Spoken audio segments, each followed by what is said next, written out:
নমস্কার। সব থেকে আগে পুরো বিশ্বে থাকলেওয়ালা প্রত্যেক সনাতনী ভাই বোনেরকে আমার নমস্কার এবং প্রণাম। আর আপনাদের থেকে হাত জোড়ে অনুরোধ করব যেন আমার ভিডিও প্রথম থেকে লাস্ট পর্যন্ত নিশ্চয়ই দেখবেন। কেন কি 5 মিনিটের তো ভিডিও থাকে, 5 মিনিটেই আপনার সময় আমি নেব। একটা ভাইয়ের জন্য 5 মিনিট সময় নিশ্চয়ই দেবেন। যাই এবার আমি টপিকসে আসি। আমি বলছিলাম মাননীয় প্রধানমন্ত্রী শ্রী নরেন্দ্র মোদীজি এবার নিজের টিম চেঞ্জ করতে চলেছে। টিমকে energetic and next generation oriented team বানানো খুবই জরুরি আছে। কেন কি আগেও অনেক কাজ করার আছে। এখন তো 5-6টা বিধানসভার ইলেকশন আছে, যেমনি গুজরাট, উত্তরপ্রদেশ, উত্তরাখণ্ড,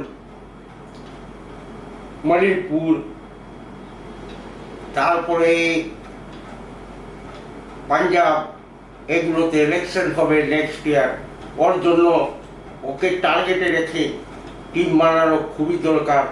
তারপরে সংগঠনে অর্গানাইজেশনে ইয়াং লোকজনকে ঢুকানো খুবই দরকার আছে। এবং মন্ত্রণালয়ে এনার্জেটিক নিজের মতো, উনি 75 বছর বয়সে হয়ে গেলেন, কিন্তু উনার এনার্জি লেভেল 40 থেকে 45 বছরের মানুষের মতো আছে। এটা উনি নিজে মেনটেন করে রেখেছেন। সকাল 4:30 ভোর থেকে উঠে থেকে রাত 1টা-1:30টার সময় উনার ঘুমানোর সময়। ওটাতে উনি খাবার দাবার খুব সংযমিত খান, উপাসও খুব করেন এবং উনি লাইফস্টাইলটাকে একদম কন্ট্রোলে রেখেছেন। তার জন্যই উনি দেশের সেবা করে চলেছেন এবং দেশের জন্য সব সময় ভাবেন। আর উনার কাছে কিছু কেউ নেই, না উনার রিলেশন কেউ আছে, না কেউ বন্ধু আছে, না কেউ দুশ্মন আছে। উনি কেবলমাত্র দেশের বিকাশ আর বিকাশ, বিকাশ আর বিকাশ, এই নিয়েই চিন্তা ভাবনা করেন এবং কাজ করে যেতে চান। তার জন্যই বাংলায় এখন অনেক কাজ করার আছে। বাংলা খুব পিছিয়ে গেছে। এই যে টিএমসি সরকার তো খোকলা করে দিল বাংলাটাকে। ওর আগে তো বাম সরকার অলরেডি করে গেছিল। তো এবার তো এই 1.5 মাস সময়ে এখন তো এসছে, তার মধ্যে মাননীয় শুভেন্দুদা 1.5 বছরের মতো কাজ তো উনি করেই দিলেন। যে কমিটমেন্টগুলা মাননীয় মোদীজি বাঙালির জনতার কাছে কমিটমেন্ট করে গেছেন, যেগুলো মাননীয় অমিত শাহ কমিটমেন্ট করে গেছেন, ওগুলোকে যত তাড়াতাড়ি হোক মাননীয় শুভেন্দুদা লেগে আছেন কি আমি তাড়াতাড়ি এগুলোকে আগে শেষ করি, যাতে ডেভেলপমেন্টের কাজে লাগতে আমাদেরকে হবে। ওর জন্য এই কাজগুলো আগে সেরে নিই। যেমনি সব থেকে আগে রাষ্ট্রের নির্মাণের জন্য এবং রাষ্ট্রের সুরক্ষার জন্য বিএসএফকে জমিন দেওয়া ছিল, দিয়ে দিলেন। তারপরে ওইখানে ইউসিসি আনা খুবই জরুরি, ওটাও আজকে চলে আসবে। তারপরে ওইখানে ওবিসিকে খালি মুসলমানে ভর্তি করে দিয়েছিল এই মমতা ব্যানার্জি, ওকেও আজকে পিউরিফাই করে দিলেন 2টা জোড়া বিল এনে। ওটাও মনে হয় এখন পর্যন্ত 500 হয়ে গেল।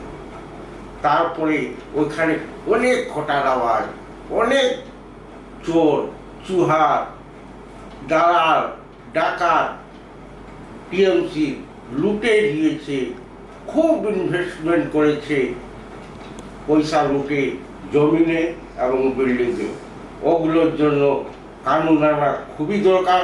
ওই কানুনটাও আজকে পাস হয়ে যাবে। এবার রইল শিল্পায়নে। তো শিল্পায়নে কাজ করার জন্য বেশ রেডি হচ্ছে শিল্পায়নে এমনি কাজ হয় না কি কেউ এলো আমাকে ফ্যাক্টরি করা আছে তো যাও এখানে লাগিয়ে এলাম, অমনি হয় না দাদা। ওর জন্য আগে বেস রেডি করতে হয়, বেস রেডি করার পর বেসকে ডেভেলপ করতে হয় যাতে ইন্ডাস্ট্রিয়ালসরা আসে এবং এসে নিয়ে নিজের কাজ শুরু করতে পারে।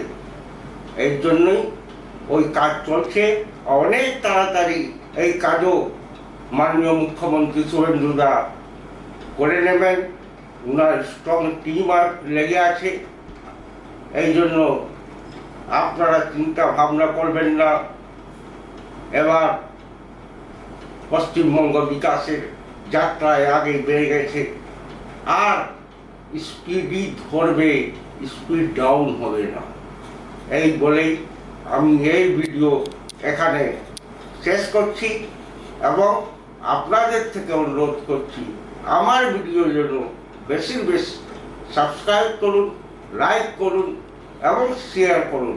ভারত মাতা কি জয়, বন্দে মাতরম, জয় শ্রী রাম।